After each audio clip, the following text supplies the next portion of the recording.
இன்றைக்கு பேச வேண்டிய வார்த்தை வழக்கம் போல் வாசிக்கலாம். யோபின் புத்தகத்தில் கர்த்தருடைய பிள்ளைகளை எல்லாம் நீங்கள் திருப்புங்க. யோபின் புத்தகம் 19ஆம் அதிகாரம் 25ஆம் வசனத்தில் தேவனுடைய பிள்ளைகளை நம்ம வாசிக்கிறோம். என் மீட்பர் உயிரோடு இருக்கிறார் என்றும் அவர் கடைசி நாளில் பூமியின் மேல் நிற்பார் என்றும் நான் அறிந்திருக்கிறேன். என் மீட்பர், அந்த யோபு பழைய ஏற்பாட்டு பரிசுத்தவானுக்கு இருக்கிற அந்த வெளிப்பாடு பார்த்தீங்களா?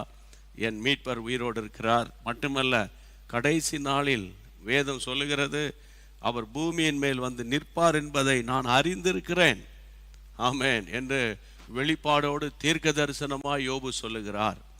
கர்த்தருடைய பிள்ளைகளை, வருகை குறித்த ஒரு அவேர்னஸ் உங்களுக்கு இல்லைன்னா நீங்கள் கிறிஸ்தவனா பிறந்ததே வேஸ்ட்ன்ற. நான் அவர் வருகை குறித்த புரிதல் இல்லைன்னா, திரும்ப திரும்ப சொல்கிறேன், கிறிஸ்தவனா வாழுகிறதே வேஸ்ட் என்று சொல்கிறேன் நான். ஆகவே வருகை குறித்த விழிப்புணர்வு திருச்சபைகளுக்கு தேவை. சரி, வசனத்துக்கு வரலாம். கர்த்தருடைய பிள்ளைகளை, இன்றைக்கு ஆண்டவருடைய வார்த்தை என்னன்னு பார்க்கலாம். யோவான் எழுதின சுவிசேஷம் 20ஆம் அதிகாரம் 19ஆம் வசனம் என்ன சொல்லுகிறது பாருங்கள்.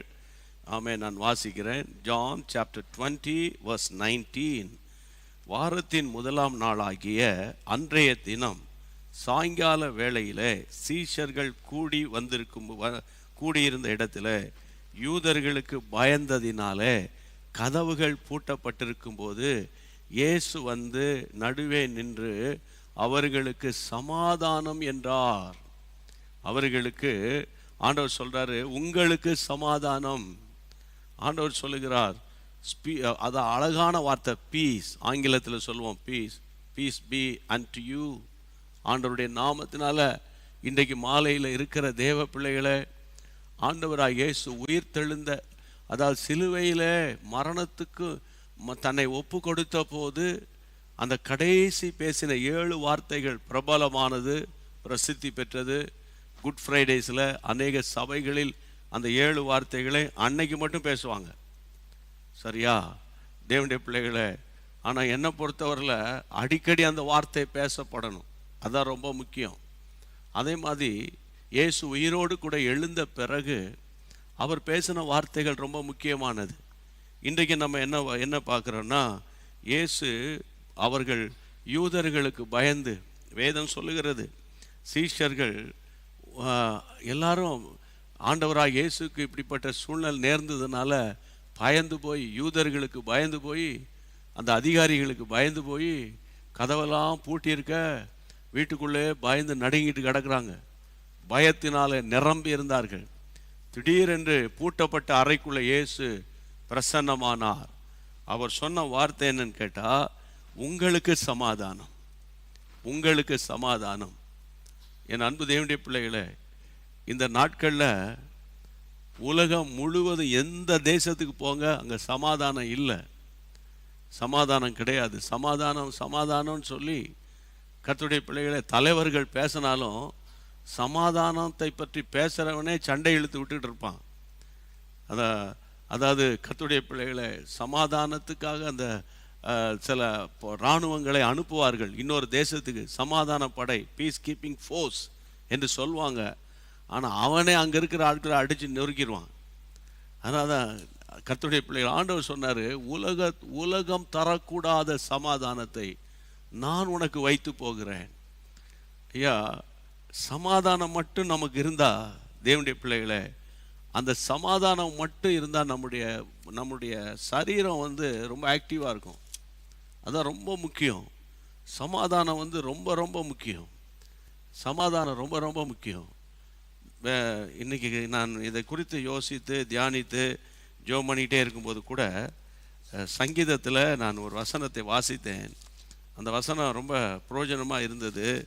அந்த வசனத்தை நீங்களும் திருப்புங்க. சங்கீதங்களின் புத்தகத்தில் தேவனுடைய பிள்ளைகளை 8ஆம் சங்கீதத்தின் புத்தகம் நம்ம வாசிக்க வேண்டிய மிக முக்கியமான ஒரு வார்த்தை என்னன்னு கேட்டால், அந்த வார்த்தையை நான் வாசிக்கிறேன். 4ஆம் சங்கீதம் 8ஆம் வசனம். 4ஆம் சங்கீதம் 8ஆம் வசனத்தில், சமாதானத்தோடு படுத்து கொண்டு நித்திரை செய்வேன். கர்த்தாவே, நீர் ஒருவரே என்னை சுகமாய் தங்க பண்ணுகிறீர். எவ்வளோ முக்கியமான வார்த்தை தெரியுமா? சமாதானத்தோடு படுத்து கொண்டு நித்திரை செய்வேன். நித்திரை செய்வேன் அப்படின்னு இல்லை, ட்ரெயினில் போனால் கூட நித்திரை வந்துடும், அப்படியே ஆடிக்கிட்டு போனால் தூக்கம் வந்துடும், பஸ்ஸில் போனால் தூக்கம் வந்துடும். சிலருக்கு சர்ச்சுக்கு வந்தால் தான் தூக்கம் வரும், அது வேறு ஆவி. நீங்கள் எழுதி வச்சுக்கோங்க, சர்ச்சில் வந்தால் நீங்கள் தூங்கினால் உங்களுக்குள்ளே ஒரு கனநித்திரையின் ஆவி கிரியை செய்கிறது. அதுக்கு பயந்துடாதீங்க. எங்கேயாவது போய் வேப்பல் அடிக்கணுமா அப்படின்னு நினச்சிடாதீங்க. வேப்பல் அடிக்க வேண்டாம், எதுவும் பண்ண வேண்டாம். நீங்களே ஒரு 3 நாள் உபவாசம் பண்ணி இந்த கனநித்திரையின் ஆவி என்னை விட்டு போகட்டும், ஆலயத்துக்கு போனால் தான் தூக்கம் வருது அப்படின்னு நீங்களே ஜெபம் பண்ணிக்கணும். அவ்வளோதான், வேறு வழியே கிடையாது. வேறு வழி இல்லை, அதான் வழி. அப்போது கர்த்தருடைய பிள்ளைகளே, சமாதானத்தோடு படுத்து கொண்டு அப்படின்னா என்ன அர்த்தம்னா, எல்லோரும் படுக்கிறோம். இப்போ பாருங்கள், நான் நைட்டு சாப்பிட்டு படுப்பீங்க, நானும் படுப்பேன். ஆனால் கர்த்தருடைய பிள்ளைகளை சமாதானத்தோடு பெட்டுக்கு போகணும்.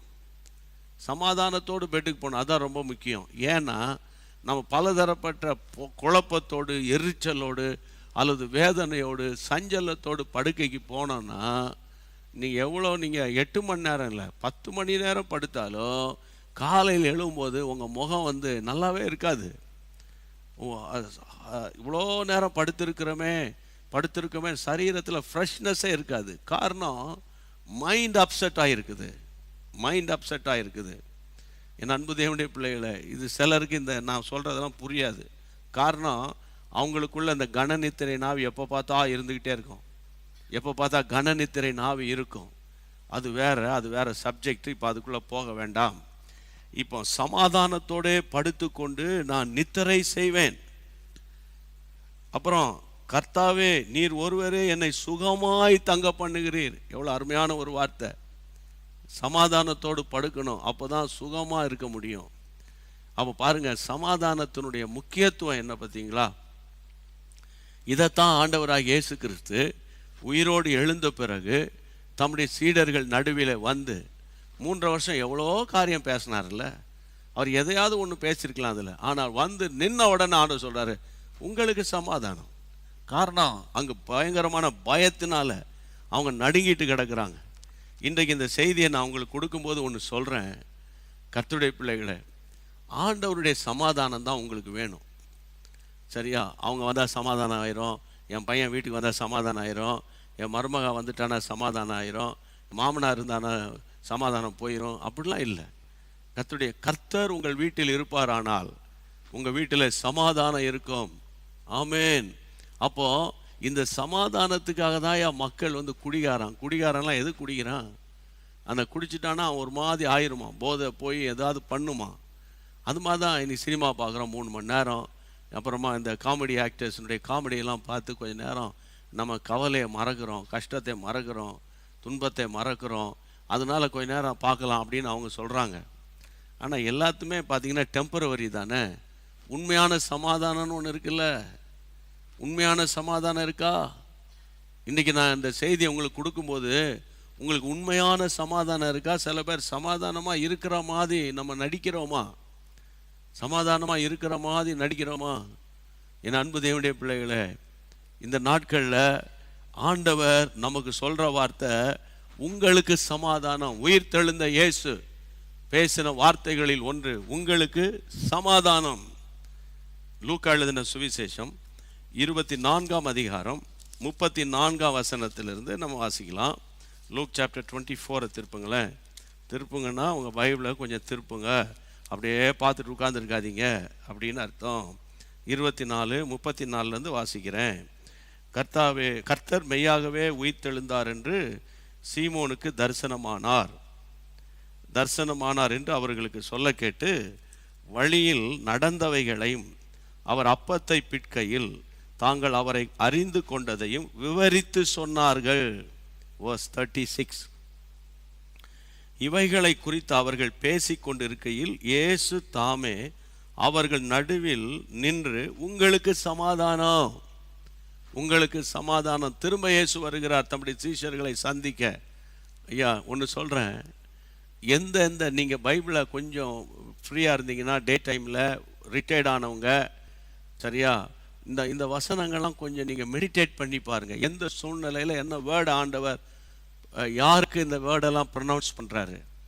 அங்க சொன்ன பயந்து கொண்டிருந்த சூழ்நிலையில, பயம் ஒருத்தனுக்கு வந்துருச்சுன்னா அங்க சமாதானம் இல்லைன்னு அர்த்தம். பிள்ளைகளை குறித்து, பிஸ்னஸை குறித்து, எதிர்காலத்தை குறித்து, தன் சரீர வியாதியை குறித்து, இப்படி ஏதாயிலும் ஒரு பயம்னு ஒன்று வந்துட்டுனாலே சமாதானம் போயிடும், சமாதானம் போயிடும். இப்போ இங்கே பாருங்க, வேதம் சொல்லு, வழியில் நடந்தவைகள், அப்பத்தை பிற்கையில் அவர் அறிந்து கொண்ட விதம், இதெல்லாம் அவங்க விவரித்து சொல்றாங்க. யார் விவரித்து சொன்னாங்கன்னா, இந்த எம்மாவூருக்கு போனாங்க 2 சீடர்கள்.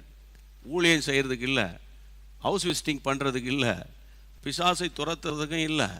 அவன் நம்பாமல் போன சீஷர்கள். உயிர் தெழுந்த வசனத்தில் பார்த்தீங்கன்னா, அதை லூக் சாப்டர் 24 verse 13 அன்றைய தினமே அவர்களில் 2 பேர் எருசலேமுக்கு 7 அல்லது 8 மைல் தூரமான எம்மாவு என்னும் கிராமத்துக்கு போனார்கள். அன்றைய தினமே அப்படின்னா என்றைய தினம்னா இயேசு உயிரோடு கூட எழுந்த அந்த நாளில் இவங்க ஆக்சுவலி ஜெருசலேமில் தான் இருந்திருக்கணும். ஏன்னா அங்கே தான் எல்லா சீஷர்கள் இருக்கிறாங்க, விசுவாசிகள் இருக்கிறாங்க, இயேசுவினுடைய ஃபாலோவர்ஸ் இருக்கிறாங்க. அவர் சொன்ன போலவே உயிர் தெழுந்தாருன்னு தோத்திரம் பண்ணி பாட்டு பாடி கத்தர துதிப்பியா. ஆனால் அந்த நாள்லேயே 2 பேர் பிரிஞ்சு போகிறான். பின்மாற்றக்காரங்க, பேக் ஸ்லைடிங் ஸ்பிரிட் இருக்கிறவங்க கத்தருடைய பிள்ளைகளோடு சேர மாட்டாங்கிறான். இப்போ இங்கே சேர மாட்டான். அவங்களுக்குள்ள ஒரு டீவியேஷன் இருந்துக்கிட்டே இருக்கும். அவன் பின்வாங்கி போகிறான், எம்மாவூருக்கு போகிறான். எருசலேமில் இருங்கடான்னா, எருசலேமில் இருக்க வேண்டிய நேரத்தில் எருசலேமில் இருக்கிறதுக்கு அவனுக்கு மனசு இல்லை பாருங்க. எருசலேம் என்றால் வாட் இஸ் த மீனிங்? பரிசுத்தம் உள்ள நகரம். பரிசுத்தம் உள்ள நகரத்தில் இருக்க வேண்டிய ஆட்கள் எங்கே போகிறான்றீங்க? எம்மாவு அப்படின்னா என்ன அர்த்தம் தெரியுமா? ஒவ்வொரு பெயருக்கும் அர்த்தம் இருக்கு. எம்மாவுன்னா அருவருப்புன்னு அர்த்தம். அருவருப்பை நோக்கி போகிறான். அப்போ சம்திங் ராங், அவங்களுடைய ஆவியில் ஏதோ ஒரு மாற்றம் வந்துருச்சுன்னு அர்த்தம். ஆனால் ஆண்டவர் அவங்கள விட்டாரா? விடலை. அப்புறம் அந்த சம்பவத்தை கீழே நீங்கள் வாசித்துட்டு போனீங்கன்னா, இயேசு தாமையார் நடந்து போய் அவங்களுக்கு வெளிப்படுத்தி அப்புறம் அவங்களோட போய் இருந்து அப்பத்தை பிட்டு அவங்கள ஆசீர்வதிப்பார். வசனம் சொல்லுகிறது, நான் வாசித்தேன் கர்த்தருடைய பிள்ளைகளே, 33 நான் பாருங்கள். அந்நேரமே எழுந்திருந்து எருசலேமுக்கு திரும்பி போயிட்டாங்க. அதாவது கர்த்தருடைய பிள்ளைகளை, பின்மாற்றக்காரர்களால் எருசலேமில் இருக்க முடியாது. ஆனால் பின்மாற்றத்திலிருந்து விடுதலை ஆயிட்டா கட்டாயம் எருசலேமுக்கு வந்துடுவாங்க. ஆமென். அப்போ இந்த நாட்களில் நான் உங்களோடு கூட பேசுகிறேன்.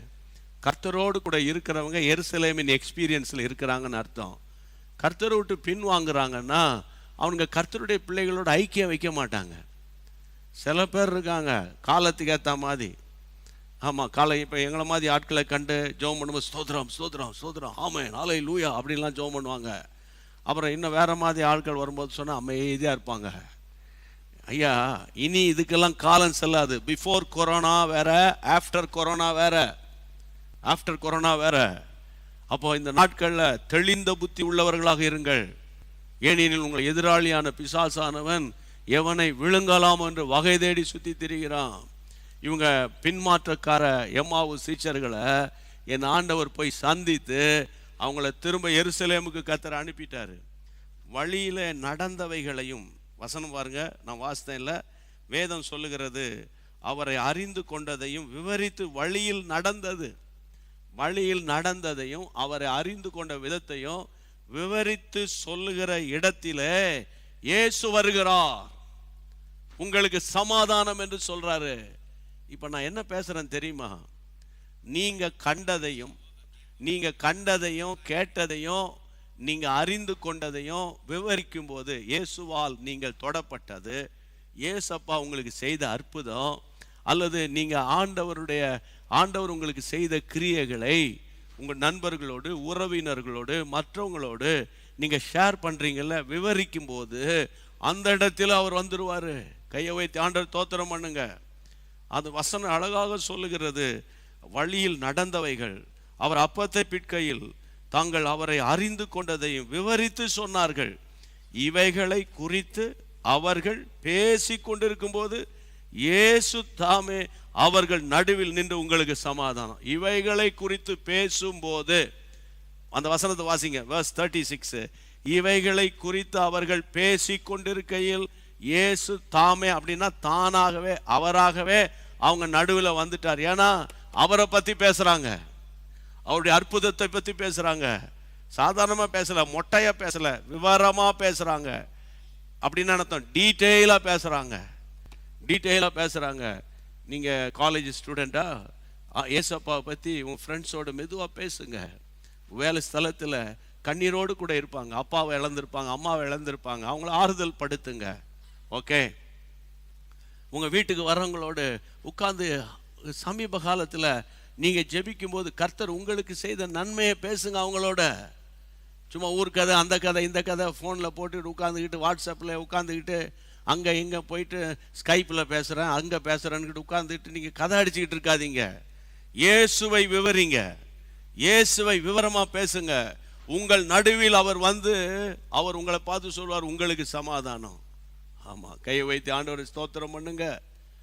எவ்வளோ அழகான சத்தியம் பாருங்க. அவரை விவரித்தால் அவர் அவராகவே உங்கள் வீட்டுக்கு வந்துடுவார். அவரை விவரமாக பேசுங்க, மற்றவங்களை பற்றி விவரமாக பேசாதீங்க. மற்றவங்களுடைய பாவங்களை விவரிக்காதீங்க, மற்றவங்களுடைய அவலட்சணங்களை விவரிக்காதீங்க, மற்றவங்களுடைய குறைகளை விவரிக்காதீங்க. அது அவங்க ஆண்டவர்கிட்ட விவரமாக சொல்லி அவங்க என்னைக்கோ மன்னிப்பு வாங்கிட்டாங்க. ஆனால் இன்னைக்கும் நீங்கள் அந்த பழைய கதையை பேசிட்டு கிடக்காதீங்க. இயேசுவை பற்றி நம்ம பேசுவோம், பேசும்போது விவரமாக பேசுவோம். எனக்கு ஆண்டவர் சொல்லி கொடுத்த பாடம் என்ன தெரியுமா? விவரமாக பேசு, விவரம் கட்டத்தனமாக பேசிட்டு கிடக்காத. ஆமாம், சில நேரத்தில் நான் பேசும்போது டஃப்பாக இருக்கும், கடுமையாக இருக்கும், சாஃப்டாக இருக்கும், என்னவா இருக்கும், அது என்ன பண்ணுறது? ஆனால் சொல்கிறத தெளிவாக சொல்லிடணும் தான் எனக்கு ஆசை. உதாரணத்துக்கு சொல்கிறேன் பாருங்கள். இதை உங்கள்கிட்ட நான் சொல்லிகிட்டு இருக்கும்போதே எனக்கு ஒரு சம்பவத்தை ஆண்டவர் பைபிள்லேருந்து ஞாபகப்படுத்துகிறாரு. அதை நான் உங்களுக்கு சொல்லிட்டு தான் போகணும், அப்போ தான் அது நல்லா இருக்கும். எனக்கு அன்பான கர்த்தருடைய பிள்ளைகளே, நம்ம அதாவது கொர்நேலியன் வீட்டில் போய் பேதுரு ஜெபக்கூட்டம் நடத்துகிறாருல்ல, அது உங்களுக்கு தெரியும்ல. அதாவது அப்போஸ்தலர் 10ஆம் அதிகாரத்தில் போய் அவர் ஜெபக்கூட்டம் நடத்துகிறார். நடத்தணுன்னா எல்லாரும் ஆவியில் நிரம்பி பற்பல பாஷைகளை பேசி அங்கே பெரிய ஒரு ரிவைவலே வருது. கொர்நேலியன் வீட்டில் புறஜாதியாருக்குள்ள ஒரு பெரிய மாற்றம் வருது.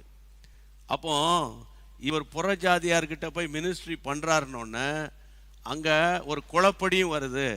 வேர்ஸ் 11, புறஜாதியாரும், அதாவது சாப்டர் 11 அப்போஸ்தலர் 11ஆம் அதிகாரத்தில் புறஜாதியார் வேத வசனத்தை ஏற்றுக்கொண்டார்கள் என்று யூதேயாவில் இருக்கிற அப்போஸ்தலர் சகோதரன் கேள்விப்பட்டாங்க. பேதுரு எருசலேமுக்கு திரும்பி வந்த போது விருத்த சேதனம் உள்ளவர்கள் அவரை நோக்கி, விருத்த சேதனம் இல்லாத மனுஷனிடத்தில் நீர் போய் அவர்களோட சாப்பிட்டு, அதாவது போஜனம் பண்ணி நின்று வாக்குவாதம் பண்ணுறாங்க. பார்த்தீங்களா, புத்தி மாறல. அபிஷேகம் பெற்று அந்நிய பாஷை பேசி ஆவியல் நிரம்பதெல்லாம் அது ஒரு பக்கம் இருக்குது அவங்கக்கிட்ட. இவங்க இயேசுவோட இருந்த ஆட்கள் வேற. ஆனால் நீர் ஏன் அங்கே போனீர், புறஜாதியார்கிட்ட ஏன் போனீர், அங்கே போய் வேற சாப்பிட்டு இருக்கிறீர், அங்கே போய் எப்படி சாப்பிடலாம் அப்படின்னு இவனுங்களுக்கு அந்த பார்ஷியாலிட்டி பார்த்துட்டு கிடக்கானுங்க, பார்ஷியாலிட்டி பார்த்துட்டு கிடக்குறாங்க. பிரியமானவர்களே, வேதம் சொல்லுகிறது அவர்களோடு கூட அவர்களோட வாக்குவாதம் பண்ணுறானுங்க. அந்த அளவுக்கு டஃப்பாக இருக்கானுங்க. அப்படின்னா என்ன அர்த்தம்? சுவாபம் மாறாத ஆட்கள். இன்னைக்கு சுவாபம் மாறாத கிறிஸ்தவன் இருக்கிறான். நான் சொன்னேன்ல ஆரம்பத்தில், வைசாக்கு போனோம், அங்கேருந்து 100கணக்கான கிலோமீட்டர் போனோம், அங்கே சோரா இன மக்கள்கிட்ட போனோம், அங்கே தான் எங்களுக்கு காலை சாப்பாடு. அந்த வீட்டுக்குள்ளே நுழைஞ்சு அப்படி உள்ளே போய் உட்கார்ந்தோம். என்ன மிதக்குது, உண்மைதான். உருளைக்கிழங்கு நிறையா கிடக்குது. டாக்டர் கேட்டப்பா உருளைக்கிழங்கு சாப்பிடாதடே, இங்கே கேஸ்ட்ரிக் வரும், அது வரும், இது வரும் அப்படின்னு அவங்க சொல்லுறது அதை பார்க்கும்போது அதெல்லாம் ஞாபகம் வருது. உண்மையை சொல்கிறேன். ஆனால் அவங்க கொடுக்குறாங்களே, என்ன பண்ணுறது? அங்கே சாப்பிட்டு தோத்திரம் பண்ணி அங்கே அவங்களோட உட்காந்து சாப்பிடணும். ஆமாம், உயிர் போவாது. திருந்தாத கிறிஸ்தவ ஜென்மங்களெல்லாம் திருந்தணும். மனம் திரும்ப வேண்டிய காலத்தில் நம்ம வந்திருக்கிறோம்யா. வசனம் சொல்லுகிறது அவனோட கூட வாக்குவாதம் பண்ணினார்கள். அப்புறம் பேதுரு என்ன பண்ணுறாரு? அவர் வாக்குவாதம், அவர் ஏற்கனவே டஃப் கேரக்டரு, ஏற்கனவே ஸ்மார்ட் பர்சன் அவர். ஆனால் அவர் என்ன செய்கிறாருன்னா, 4ஆம் வசனத்துக்கு வாங்க. அதற்கு பேதுரு காரியத்தை முதலிலிருந்து வரிசையாய் அவர்களுக்கு விவரிக்க தொடங்கினார். அதுக்காக தான் இதை சொல்ல வந்தேன். விவரிக்க தொடங்கினார். பேதுரு பாருங்க, ஏப்பா அவசரப்பட்டு நீ தீர்மானிக்காத, அவசரப்பட்டு கோவப்படாத, அவசரப்பட்டு வாக்குவாதம் பண்ணாத, நான் சொல்கிறத கேளு அப்படின்னு அவர் அந்த வசனம் சொல்லுகிறது. காரியத்தை முதலில் இருந்து வரிசையாக அவர்களுக்கு பேதுரு விவரமாக சொன்னார். நடந்தது என்னன்னு கேட்டா, கர்த்தருடைய பிள்ளைகளே, 17-18 வசனங்கள்ல ஆமே நமக்கு அனுகிரகம் பண்ணின கர்த்தர் அவர்களுக்கு அனுகிரகம் பண்ணினார் என்பதை அவங்க ஒத்துக்கிட்டாங்க. அப்ப இன்றைக்கு நான் என்ன சொல்றேன்னு கேட்டா, இயேசுவை பற்றி நீங்க பேசும்போது வீட்டில் இயேசுவை பற்றி பேசுங்க. ஆமா, வெளிநாட்டில் இருக்கிறவங்க தனி ஜபத்தில் நீங்க பெற்ற நன்மைகளை பேசுங்க, குடும்பத்தோடு ஷேர் பண்ணுங்க. சர்ச்சில் போகும்போது என்னையும் என் குடும்பத்தையும் கர்த்தர் கடந்த வாரம் முழுவதும், அது யாரை தான் காப்பாற்றல, எல்லாரையும் தான் காப்பாற்றுறாரு. அந்த மாதிரி இந்த பழைய ஸ்டோரியெல்லாம், அந்த ரிப்பீட்டடு மெசேஜஸ் எல்லாம் நீங்கள் எல்லாம் தூக்கி தூர எறிஞ்சிட்டு அனுதினமும் ஆண்டவரோடு கூட பேசினா அனுதினமும் கர்த்தருடைய கிருபை உங்களுக்குள்ளே வெளிப்படும். அப்போ நீங்கள் என்ன பண்ணுவீங்க? விவரமாக பேசுவீங்க. இன்னைக்கு நம்ம விவரம் கட்டி பேசுறதுனால தான் எழுப்புதல் வரமாட்டேங்குது. ஆமேன். கையை உயர்த்தி ஆண்டவரை ஸ்தோத்திரம் பண்ணுங்க. அப்போ சமாதானம் எப்போ வருதுன்னா, இயேசுவை விவரிக்கும் போது அவர்கள் நடுவிலே இயேசு நின்று உங்களுக்கு சமாதானம் என்று சொல்லுகிறார். ஆமேன். அப்ப இந்த செய்தியை கேட்டுட்டு இருக்க கர்த்தருடைய பிள்ளையே, அடுத்தது கொஞ்சம் உள்ள போறேன். என் வீட்டில் கூட இந்த சமாதானம் கிடையாது பிரதர், என் வீட்டில் நிம்மதி கிடையாது, எப்போ என்ன நடக்கும், எப்போ எங்கள் வீட்டில் அந்த வெதர் மாறும்னே தெரியாது, ஒரு மாதிரி எப்போ பிரச்சனை வரும் தெரியாது, எப்போ அந்த காலத்தில் சொல்லுவாங்க பிசாசு புளிய மரத்தில் ஏறும் அப்படின்னு தெரியாதுன்னுவாங்க. அந்த மாதிரி எப்போ என்ன நடக்கும் அப்படின்னு தெரியாத அளவுக்கு சமாதானம் இல்லை. வேதம் சொல்லுகிறது, கொலோசியர் 1 அதிகாரத்தில் நம்ம என்ன வாசிக்கிறோம்? கொலோசியன் சாப்டர் 1 நீங்கள் திருப்பி பாருங்களேன், 20ஆம் வசனத்தில் வேதம் அழகாக சொல்லுகிறது. அதை வாசிக்கலாமா? அவர் சிலுவையில் சிந்தின இரத்தத்தினாலே சமாதானத்தை உண்டாக்கி. போதும், அவ்வளவுதான் போதும். நமக்கு எல்லாம் இந்த வசனங்களாம் நல்லாவே தெரியும். சிலுவையில் சிந்தின இரத்தத்தினாலே சமாதானத்தை உண்டாக்குகிறார். அது எப்படி? ரத்தம் சிந்தனோன்னு சமாதானம் வந்துடுமா? வராது. அப்போ அதனுடைய அர்த்தம் என்ன? இப்போ நான் அடிக்கடி சொல்லியிருக்கிறேன், 1000 முறை சொல்லியிருக்கிறேன், இன்னைக்கும் சொல்கிறேன். நான் அதாவது பாரம்பரிய பக்கா 1ஆம் நம்பர் சிஎஸ்ஐ கிறிஸ்தவன், புரியுதா? அப்போ ரட்சிக்கப்படாத கிறிஸ்தவனாக 19 வயது வரைக்கும் வாழ்ந்தேன். ஓகே. ஆனால் இயேசுவின் ரத்தம் சகல பாவங்களை நீக்கி என்னை சுத்திகரித்தது எப்போனா 1981 ஏப்ரல் 14. அதனால தான் ஏப்ரல் 14 இப்போ போச்சுல, போன வாரம் ஒசூரில் ஃபாஸ்டிங் ப்ரேயர் நடத்திட்டு இருந்தேன். அது என்னுடைய ஸ்பிரிச்சுவல் பர்த்டே அப்படின்னு ஜனங்கிட்ட நான் சொல்லி ஜெபம் பண்ணோம். ஆமேன். அப்போ அந்த அந்த அந்த லைஃப்ல ஒரு டேர்னிங் பாயிண்ட், அதுதான் born again எக்ஸ்பீரியன்ஸ். எப்படி? இயேசு கிறிஸ்துவின் இரத்தத்தினால கழுவப்படுகிற ஐயா சிஎஸ்ஐ கிறிஸ்தவர்களே, அசம்பிளிஸ் ஆஃப் காட் கிறிஸ்தவர்களே, இங்கே டிபிஎம் கிறிஸ்தவர்களே, அல்லாவிட்டால் என்ன சொல்ற லுத்தரன் கிறிஸ்தவர்களே, ஆற்காடு லுத்தரன் கிறிஸ்தவர்களே, தமிழ் இவாஞ்சலிக்கல் லுத்தரன் கிறிஸ்தவர்களே, பேப்டிஸ்ட் கிறிஸ்தவர்களே, இன்னும் வேற என்ன கிறிஸ்தவம் நீங்களே சொல்லிக்க, ஞாயிற்று அதாவது சனிக்கிழமை கிறிஸ்தவர்களே, இல்லையா? நீங்க எந்த கிறிஸ்தவனா வேணா இருங்க, ஆனா are you born again Christian? ஆமா நாங்க born again. நீங்க சொல்லக்கூடாது, உங்க ஒய்ஃப் சொல்லணும், born again கிறிஸ்தவன் சொல்லணும். அதனால தான் அடிக்கடி நான் நினைப்பேன், சர்ச்சில் சில சபைகள் எல்லாம் எலெக்ஷன் நடத்தும் போது ஒய்ஃப் சாட்சி சொல்லணும். என் புருஷன் 3 வேளை ஜெபம் பண்றவர், பொய் பேசாதவர், ரட்சிக்கப்பட்டவர் அப்படின்னு சாட்சி சொன்னா தான் அந்த ஆளை செக்ரட்டரி போஸ்ட்ல நிற்க வைக்கணும், புரியுதா? அதனால இந்த நாட்களில் தேவனுடைய பிள்ளைகளை நான் உங்களோட என்ன பேசிட்டு இருக்கேன்னா, இந்த இந்த ரட்சிப்பின் சந்தோஷம் தான் நமக்கு சமாதானத்தை தரும். ரட்சிப்பின் சந்தோஷம். இயேசு சிலுவையில் சிந்தின இரத்தத்தினாலே சமாதானத்தை உண்டாக்கினார். அப்போ என் வீட்டில் சமாதானம் வரலன்னா நீங்கள் சோர்ந்து போயிடாதீங்க. நீங்கள் எப்போ என் வீட்டில் ஜெபிக்க வரீங்களா அப்படின்னு என்ன தேடாதீங்க. நான் உங்களை மாதிரி சாதாரணமான ஒரு மனுஷன். நீங்கள் ஏசப்பா உங்களுடைய ரத்தத்தால் என்னை கழுவுங்கப்பா, என் பழைய வாழ்க்கையெல்லாம் விட்டுறோம்பா அப்படின்னு நீங்கள் ஜெபிச்சு பாருங்களேன், உங்களுக்குள்ள ஒரு சமாதானம் வந்துடும். ஆமேன். எனக்கு அன்பான கர்த்தருடைய பிள்ளைகளே, வேதம் சொல்லுகிறது, சங்கீதம் 29ஆம் சங்கீதம் திருப்புங்களேன், 29ஆம் சங்கீதம் 11ஆம் வசனம் என்ன வாசிக்கிறோம்? வாசிங்கள். ஆமேன். 29ஆம் சங்கீதம் வாசிங்க. கர்த்தர் தமது ஜனத்திற்கு பலன் கொடுப்பார், கர்த்தர் தமது ஜனத்திற்கு சமாதானம் அருளி அவர்களை ஆசீர்வதிப்பார். கையை உயர்த்தி கர்த்தரை ஸ்தோத்திரம் பண்ணுங்க. ஆமா, இந்த வசனத்தை வாசோன்னே ஆமென் அல்லேலூயான்னு சொல்லிட்டு விட்டுறாதீங்க. யாருக்கு சமாதானத்தை கொடுப்பார்? நீங்களே ஒரு கேள்வி கேளுங்க. கர்த்தர் தமது ஜனத்திற்கு, கர்த்தர் தம்முடைய ஜனத்திற்கு சமாதானம் அருளுவார். ஆமென். தம்முடைய ஜனம் அப்படின்னா என்ன அர்த்தம்? இயேசுவின் இரத்தத்தால் மீட்கப்பட்டவர்கள். ஹல்லேலூயா. அவருடைய இரத்தத்தால் கழுவப்பட்டவர்கள், அவர்தான் தம்முடைய ஜனம். அப்போ இந்த நாட்களில் வசனம் அழகா சொல்லுகிறது, அவருடைய ஹார்ட், அவருடைய எண்ணம், அவருடைய எல்லாமே நம்ம சமாதானமா இருக்கணும் தான். சமாதானம் தான். ஆனால் தான் வேதம் சொல்லுகிறது அவர் சமாதானத்தை தருகிற கர்த்தர்.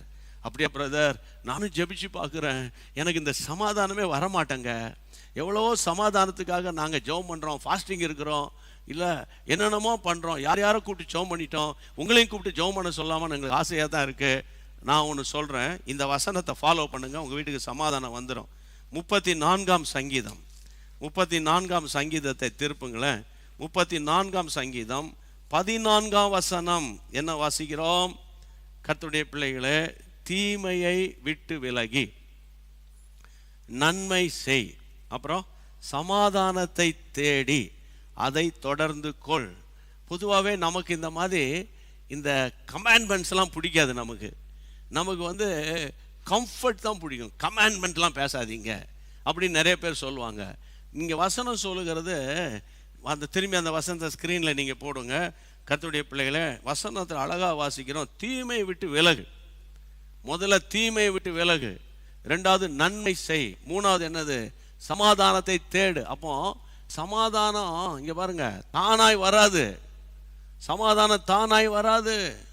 அம்மா, ஐயா, மாமியாரே, மாமனார்களே, சமாதானம் தானா வராது. மருமக்கமார்களே, சமாதானம் தானா வராது. விசுவாசிகளே, ஊழியர்களே, சமாதானம் தானா வராது. சமாதான கொலைச்சலை உண்டாக்க பிசாசு வருவான். ஆனால் அந்த சமாதானத்தை நம்ம அடையணும்னா பைபிள் ஆண்டவர் சொல்லி கொடுக்குறாரு சங்கீதத்தின் மூலம், சமாதானத்தை நான் தான் தேடணும். அப்படின்னா எப்படி? What's the meaning? இப்போ உங்கள் வீட்டில் ஒரு சண்டை வந்துட்டு நான் சொல்கிறேன், நீ போய் இறங்கி போய் ஒப்புற, அதெல்லாம் நான் ஒப்புற மாட்டேன், அதெல்லாம் நாங்கள் ஹைஃபையா ஐ5 இருக்கட்டும். எங்கேருந்து வந்த, உன்னுடைய ப்ராட்டப் எங்கே? ஒரு காலத்தை நீ அறியப்படாதவன், அட்ரஸ் இல்லாதவன், அப்படி தானா?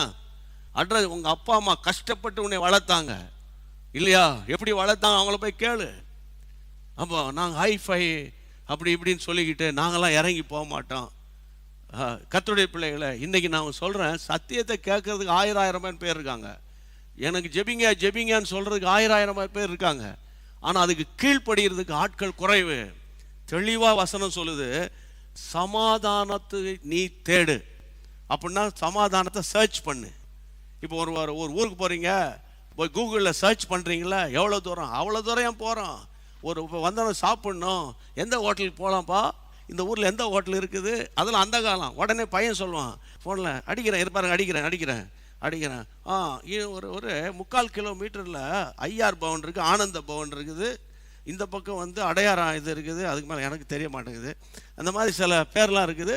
அவன் பார்த்து போக தெரியுதுல்ல, சர்ச் பண்ணுறீங்கல்ல, எந்த இடத்துல சாப்பாடு கடை இருக்குது, எந்த இடத்துல சேலை கடை இருக்குது, எந்தெந்த இடத்துல அது இருக்குது. இங்கேருந்து அமெரிக்காவில் அந்த தெருமுக்கில் என்னென்னு இருக்குன்னு பார்க்குறதுக்குலாம் ஆள் இருக்குது இன்னைக்கு. ஆனால் ஆண்டவர் சொல்கிறாரு, சமாதானத்தை நான் தான் தேடணும். ஆமாம், ஊழியர்கள் பேசும்போது அதை கவனிக்கணும், அதை அக்செப்ட் பண்ணணும். அப்போ என் அன்பு தேவனுடைய பிள்ளைகளை, ஒன்று தேடணும். ரோமன் சாப்டர் 3 நீங்கள் பாருங்களேன், 3ஆம் அதிகாரம், ரோமருக்கு எழுதின நிருபம் 3ஆம் அதிகாரம். இதெல்லாம் இன்னைக்கு ஆண்டவர் எனக்கு சொல்லி கொடுத்தது தான் உங்களுக்கு நான் சொல்லிக்கிட்டே வரேன். ரோமருக்கு எழுதின நிருபம் 3ஆம் அதிகாரம் 17ஆம் வசனத்தில் கர்த்தருடைய பிள்ளைகளை நீங்கள் பாருங்கள், நான் அதை வாசிக்கிறேன். 3ஆம் அதிகாரம் 17ஆம் வசனம், சமாதான வழியை அவர்கள் அறியாதிருக்கிறார்கள். இப்போ தேடணும்னு சொன்னேன். அப்போ தேடணும்னா அதுக்கு ஒரு ரூட் இருக்குன்னு அர்த்தம் இல்லை? அதுக்கு ரூட் இருக்கா இல்லையா? ஆனால் இங்கே பவுல் எழுதுகிறார், ரோமர் சபையை பார்த்து சொல்கிறாரு. என்ன சொல்கிறாருன்னு கேட்டால், தேவனுடைய பிள்ளைகளை 3:17 3ஆம் அதிகாரம் 17ஆம் வசனத்தில் அவர் சொல்கிறாரு, தெளிவாக எழுதப்பட்டிருக்கிறது, கர்த்தருடைய பிள்ளைகளே, அவர்கள் சமாதான வழியை அறியாதிருக்கிறார்கள். எந்த குரூப் இது அப்படின்னா, அதுக்கு முன்னால் நீங்கள் பார்த்தீங்கன்னா அது வேற பிரசங்கமே அது வேற. அதுக்கு முன்னால் 14ஆம் அதாவது 12ஆம் வசனத்திலிருந்தே நீங்கள் பார்த்தீங்கன்னா அது ஒரு பெரிய பட்டியல் போடுறாரு. அதாவது 12ஆம் வசனத்திலிருந்து 3:12 நீங்கள் அப்புறம் வாசிங்க. இந்த 3, 12, 13, 14, 15, 16 இந்த மாதிரி ஆட்கள் சமாதான வழியை அறியவே முடியாது. அவங்களுக்கு 1000 தடவை சொன்னாலும் அதெல்லாம் முடியாது. நான் என் ஸ்டேட்டஸ் என்ன, நாங்கள் என் ஃபேமிலி என்ன, நாங்கள் எந்த குடும்பத்திலேருந்து வந்திருக்கிறோம், இதை தான் பேசிட்டு கிடப்பானுங்க. ஆனால் Roman chapter 3 verse from 12 to 17 வரைக்கும் நீங்கள் வாசிக்கணும். வாசித்தா எனக்கு டைம் போயிடும். அப்படிப்பட்ட ஒரு குரூப்பு கர்த்தருடைய பிள்ளைகளை சமாதானத்தின் வழியை அவங்களால அறியவே முடியாது. ஐயா, உங்கள் வீட்டில் ஃப்ரிட்ஜ் நிறைய சாப்பாடு இருந்தாலும், பழக்கூட நிறைய பழங்கள் இருந்தாலும், சூப்பர்பான ஒரு கிங் சைஸ் கட்டில், அருமையான air condition, centralised air condition வீட்டில் நீங்கள் இருந்தாலும், ஒன்னே ஒன்று சொல்கிறேன், சமாதானத்தின் பாத்திரன் உங்கள் வீட்டில் இருந்தால் தான் நீங்கள் சமாதானமாக தூங்க முடியும். ஆமென். கையை உயர்த்தி ஆண்டவரை ஸ்தோத்திரம் பண்ணிருங்க. அப்போ எனக்கு அன்பான தேவனுடைய பிள்ளைகளை, ஒன்று தேடணும். இன்னைக்கு அநேகர் அதை வழியை அறியலைன்னு சொன்னேன். ஆனால் இன்னொரு ஒரு காரியம், மேத்யூ சாப்டர் 5, அதாவது மத்தேயு எழுதின சுவிசேஷம் 5ஆம் அதிகாரம் 9ஆம் வசனத்தில் ஆண்டவர் அழகா பேசுவார். வாசிங்க. ஆமென். சமாதானம் பண்ணுகிறவர்கள் பாக்கியவான்கள், அவர்கள் தேவனுடைய புத்திரர் எண்ணப்படுவார்கள். இங்க பாருங்க, சமாதானத்தை தேடுகிறவர்கள் அப்படின்னு சொன்னேன். இங்க சமாதானம் பண்ணுகிறவர்கள் சொல்றேன்.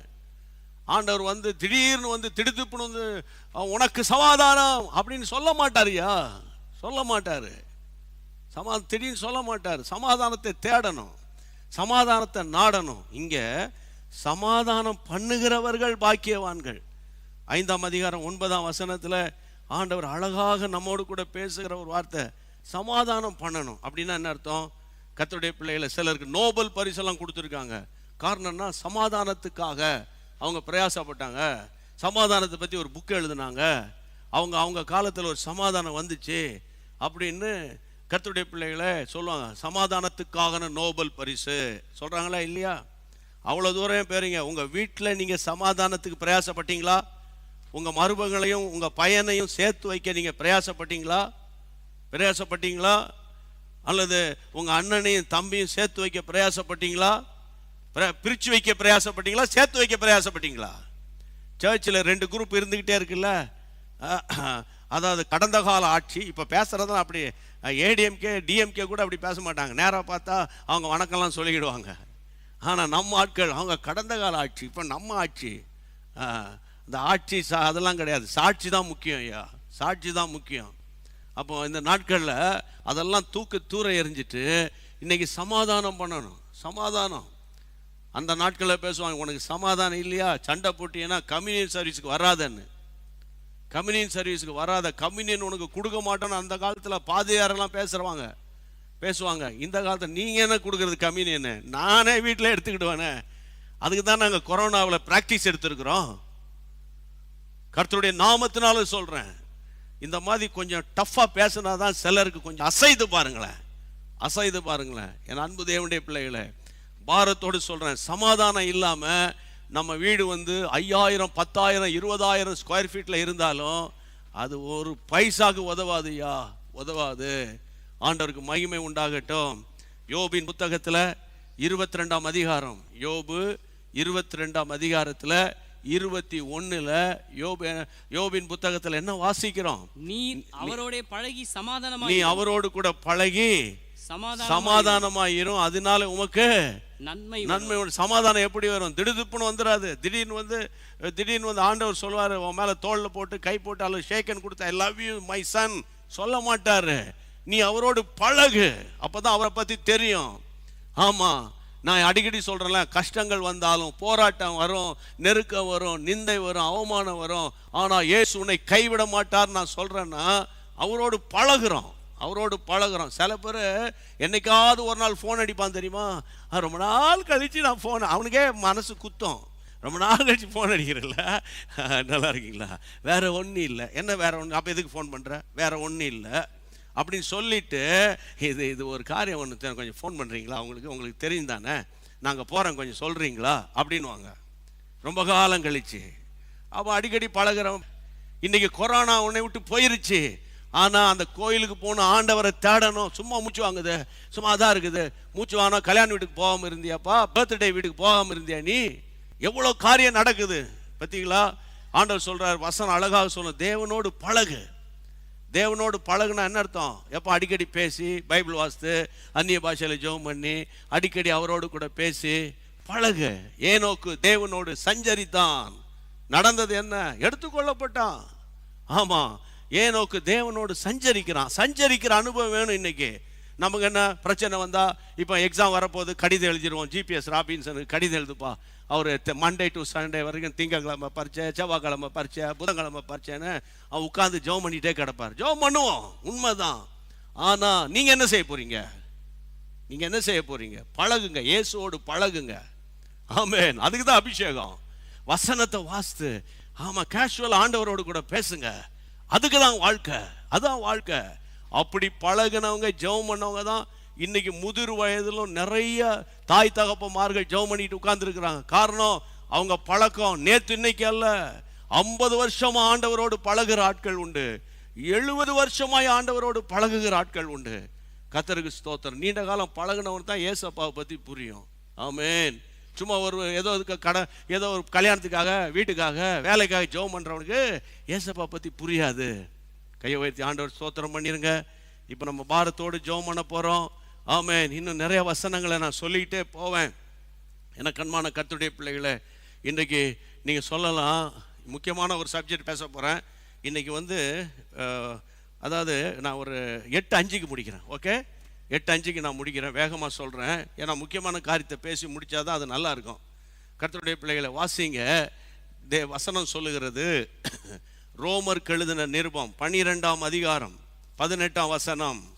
ரோமன் சாப்டர் 12 verse 18 வாசிங்க. கூடுமானால் உங்களால் ஆன மட்டும், கூடுமானால் உங்களால் ஆன மட்டும், உங்களால் ஆன மட்டும் எல்லா மனுஷரோடும் சமாதானமா இருங்க. எல்லா மனுஷரோடும் சமாதானம் இருங்க. இந்த வசனம் ரொம்ப பேருக்கு மறக்காம பிடிக்குது. ரொம்ப பேர், ரொம்ப கிறிஸ்தவங்களுக்கு இந்த வசனம் அப்படி இப்போ கரெக்டாக அது எங்கே இருக்குன்னா சொல்ல மாட்டான், அது தெரியாது. ஆனால் அவங்களுக்கு ரொம்ப பிடிக்கும் இந்த வசனம். ஏன்னா அங்கே என்ன போட்டிருக்குதுன்னா, இஃப் இட் இஸ் பாசிபிள், அதுதான் இஃப் பாசிபிள், உனக்கு முடிஞ்சா பாரு, இல்லைன்னா விட்டுட்டு போயிட்டே இருப்போம், ஒய்ஃபை கழட்டி விட்டுட்டு போயிட்டே இரு. இப்படி முடிஞ்சா பாரு, இல்லைன்னா மாமியாரை விரட்டி அடிச்சிரு. நல்லா புரிஞ்சுக்கணும். கூடுமானால்னு அதை வச்சுக்கிட்டே நிறைய பேர் கதை பேசிட்டு இருக்கீங்க. நல்லா நீங்க புரிஞ்சுக்கணும். அந்த வசனத்துல சொல்லி இருக்குது, உங்களால் ஆன மட்டும். என்ன பிரயாசப்பட்டீங்க? உங்களால் ஆன மட்டும். எவ்வளோ இறங்கி போய் கால கையை பிடிச்சி ஒப்புரவானீங்களா? ஒப்புரவானீங்களா? கொஞ்சம் ஒரு 20,000 சமாளித்தேன், 50,000, 1 லட்ச ரூபா வாங்கிட்டேன், அவ்வளோதான். அது 1 லட்சம் வாங்குறாரு, அவர் 1 லட்சம் வாங்குறாரு. என்னையா 1 லட்சம் வாங்குறாரு? ஸ்ரீலங்கா நிலைமையை பார்த்தீங்களா? ஸ்ரீலங்கா நிலைமையை பார்த்தீங்களான்னு. அதனால பணத்தை வச்சு நீ வாழ்க்கை எடை போடாத, குணத்தை வச்சு எடை போடு. அதான் ரொம்ப முக்கியம். குணத்தை வச்சு எடை போடு. அப்போ கூடுமானால், நிறைய பேர் இது சொல்றது கூடுமானால் தான் சொல்லி இருக்குது. அதனால நீங்களாம் அதெல்லாம் கண்டுக்காதீங்க. நல்லா கவனிக்கணும். என்னை பொறுத்தவரை சொல்றேன் ஐயா, என்னை பொறுத்தவரை ஆண்டவரே, பிசாசை தவிர எனக்கு எவனும் எதிரி இல்லை, யாரோட எனக்கு கசப்பே கிடையாது. இல்லைன்னா நான் பேச முடியாது. நீ சாதாரண விசுவாசியாக இருந்தால் சண்டை போட்டு அண்ணன் கூட பேசாமே நீ 6 மாதம் இருப்ப. ஏன்னா உனக்கு குத்தாது, ஆனால் எனக்கு குத்து. ஏன்னா நான் கர்த்தருடைய வார்த்தையை நம்பி வாழ்றவன். இந்த வசனம் தான் எனக்கு சாப்பாடு போடுது, உங்களுக்கு அந்த வசனம் தான் சாப்பாடு போடுது. ஆனால் நீங்கள் நினைப்பீங்க, நான் கவர்மெண்ட் டீச்சரு, நான் ப்ரைவேட் டீச்சரு, நான் காலேஜ் ப்ரொஃபஸரு, நான் அப்படி நீங்கள் நினைப்பீங்க. கர்த்தருடைய நாமத்தினால உங்களோடு கூட பேசுகிறேன். கூடுமானால் யாவரோடும், கூடுமான மட்டும் எல்லாரோடும், எல்லா மனுஷரோடும் சமாதானமாக இருங்கள். நிறைய பேருக்கு இந்த வசனம் தெரியும், ஆனால் நான் சொல்கிற வசனம் தெரியுதா பாரு. எபிரேயருக்கு எழுதின நிருபம் 12ஆம் அதிகாரம், ஹீப்ரூ சாப்டர் 12 verse 14ல என்ன சொல்லப்பட்டிருக்கிறது? யாவரோடும் சமாதானமாய் இருக்கவும், யாவரோடும் சமாதானமாய் இருக்கவும். போதும், யாவரோடும் சமாதானமா இருக்கணும் அப்படின்னு பைபிள் சொல்லுது. அதை பிரயாசப்படுங்க. கூடுமானால், கூடுமா பிடிச்சிக்காதீங்க.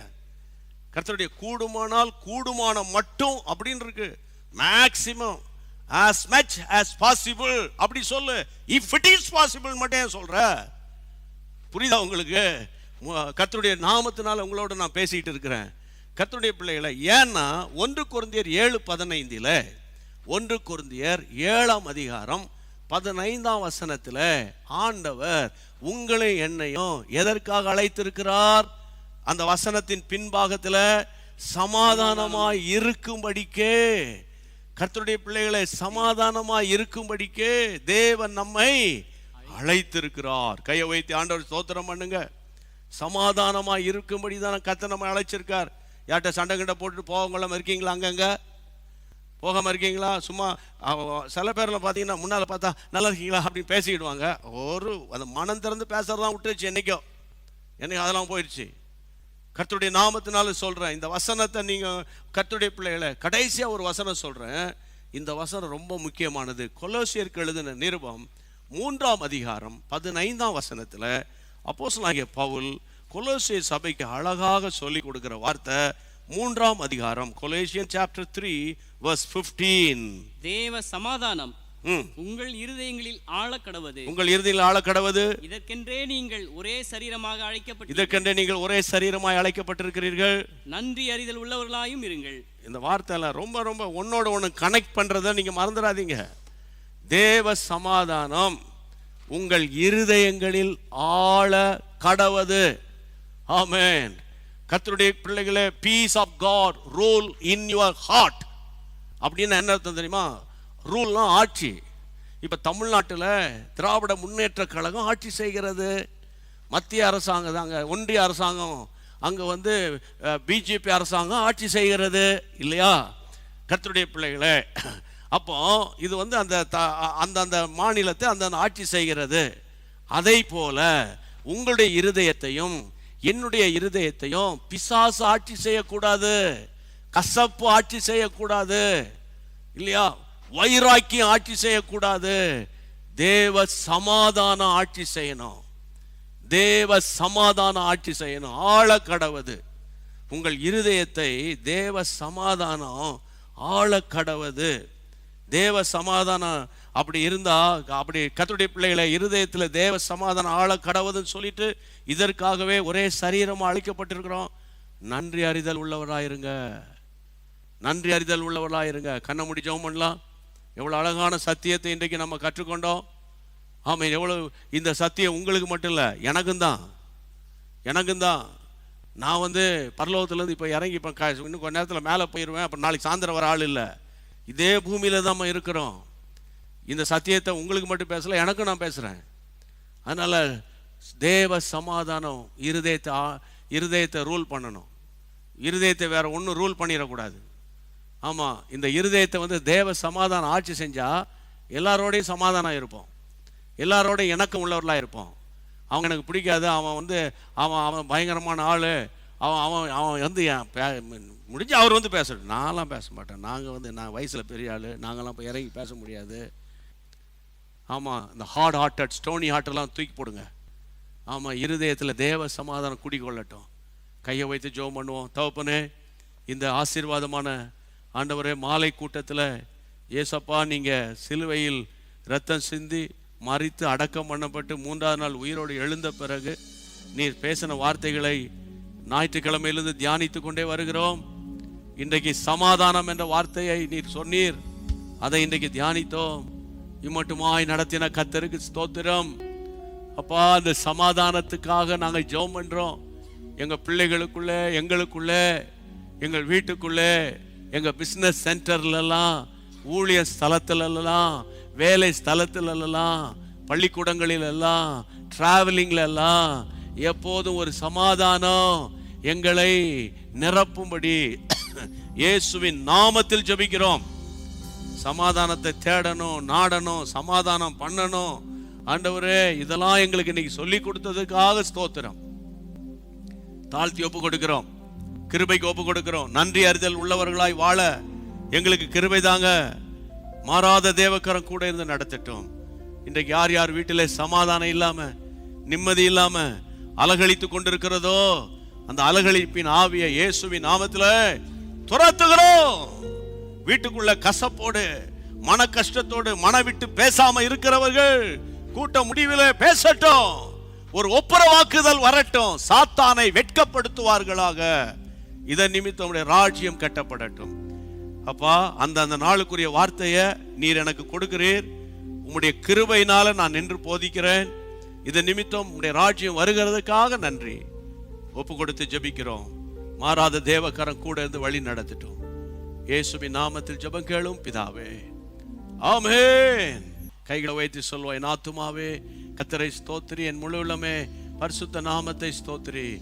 என் ஆத்துமாவே கர்த்தரை ஸ்தோத்திரி, கர்த்தர் செய்த சகல வாரங்களை மறவாதே. ஆமென். அன்பான தேவனுடைய பிள்ளைகளே, இச்செய்தி உங்களுக்கு மிகுந்த ஆசீர்வாதமாக இருந்ததென்று நாங்கள் நம்புகிறோம். தொடர்ந்து எங்கள் செய்திகளை கேட்டு கர்த்தருக்குள் ஆசீர்வதிக்கப்பட ஜீசஸ் மீட்ஸ் மினிஸ்ட்ரீஸ் என்கிற எங்கள் யூடியூப் சேனலை சப்ஸ்கிரைப் செய்யுங்கள். மேலும் உங்கள் ஜெப உதவிக்கு எங்களோடு நீங்கள் தொடர்பு கொள்ள வேண்டிய தொலைபேசி எண் 9842252836 மற்றும் 7299546363. Email gpsrobinson@hotmail.com. கர்த்தர் உங்களை ஆசீர்வதிப்பாராக.